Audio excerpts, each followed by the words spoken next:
राजेश खन्ना भारतीय सिनेमा के पहले सुपरस्टार की संपूर्ण जीवन गाथा।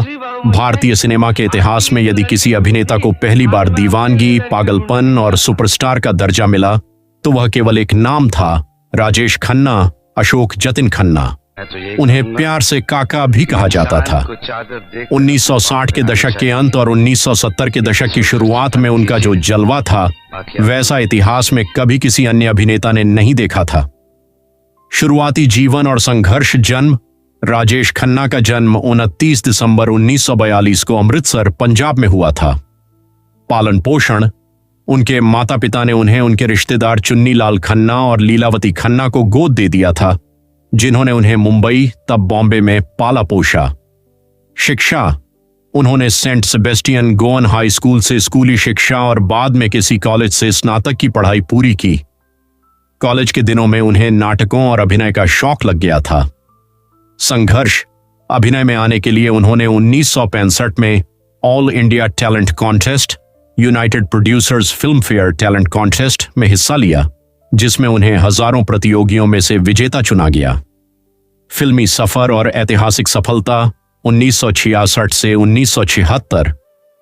राजेश खन्ना ने अपने करियर की शुरुआत 1966 में फिल्म आखिरी खत से की, जिसका निर्देशन चेतन आनंद ने किया था। यह फिल्म भारत की तरफ से ऑस्कर के लिए भी भेजी गई थी।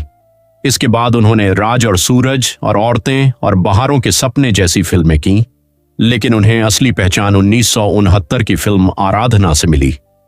15 लगातार सुपरहिट फिल्में। 1969 से 1971 के बीच राजेश खन्ना ने लगातार 15 सोलो सुपरहिट फिल्में दी। यह रिकॉर्ड आज तक बॉलीवुड में अटूट है। लोकप्रिय फिल्में।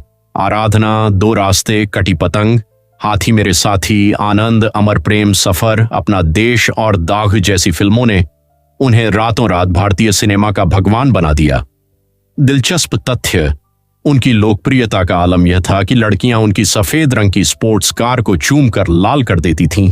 उनकी कारों पर लिपस्टिक से संदेश लिखे जाते थे और उन्हें खून से प्रेम पत्र भेजे जाते थे। पुरुष उनकी हेयर स्टाइल और उनके पहने हुए गुरु कुर्ता की नकल करते थे। अभिनय शैली और अद्वितीय अंदाज। राजेश खन्ना की सफलता का कारण सिर्फ उनका चेहरा नहीं, बल्कि उनका अभिनय का अनूठा अंदाज था। उनका सिर झुकाकर मुस्कुराना, आंखें झपकाना और खास संवाद अदायगी, जैसे पुष्पा आई हेड टीयर्स या बाबू मोशाय, जिंदगी बड़ी होनी चाहिए, लंबी नहीं, दर्शकों के दिलों में बस गया था। वे रोमांटिक फिल्मों के साथ साथ गंभीर और भावनात्मक भूमिकाओं, आनंद, अमर प्रेम में भी बेजोड़ साबित हुए। करियर का ढलान और अमिताभ बच्चन का उभार।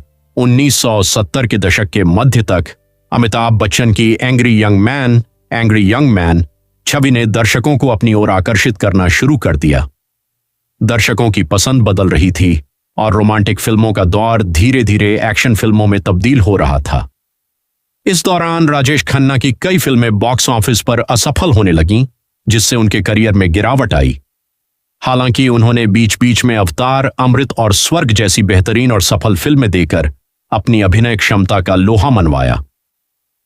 व्यक्तिगत जीवन और राजनीति विवाह। मार्च 1973 में उन्होंने अपने से उम्र में काफी छोटी और उभरती हुई अभिनेत्री डिंपल कपाड़िया से शादी की। उनकी 2 बेटियां हुईं, ट्विंकल खन्ना और रिंकी खन्ना। हालांकि 1980 के दशक के शुरुआती दौर में दोनों अलग हो गए, लेकिन उन्होंने कभी तलाक नहीं लिया। राजनीति। राजेश खन्ना ने 1991 में राजनीति में प्रवेश किया और कांग्रेस पार्टी के टिकट पर नई दिल्ली लोकसभा सीट से चुनाव जीतकर संसद लोकसभा सदस्य पहुंचे। उन्होंने उपचुनाव में लालकृष्ण आडवाणी को कड़ी टक्कर दी थी। अंतिम वर्ष और निधन। अपने जीवन के आखिरी दिनों में उन्होंने विज्ञापनों और कुछ टेलीविजन धारावाहिकों में भी काम किया। निधन। 18 जुलाई 2012 को मुंबई स्थित उनके ऐतिहासिक बंगले आशीर्वाद में कैंसर के कारण इस महान अभिनेता का निधन हो गया। मरणोपरांत उन्हें भारत सरकार द्वारा देश के तीसरे सबसे बड़े नागरिक सम्मान पद्म भूषण से सम्मानित किया गया। भारतीय सिनेमा जगत में राजेश खन्ना का नाम हमेशा उस सुनहरे दौर के रूप में याद किया जाएगा जब एक अभिनेता के स्टारडम की परिभाषा सिर्फ और सिर्फ काका हुआ करती थी।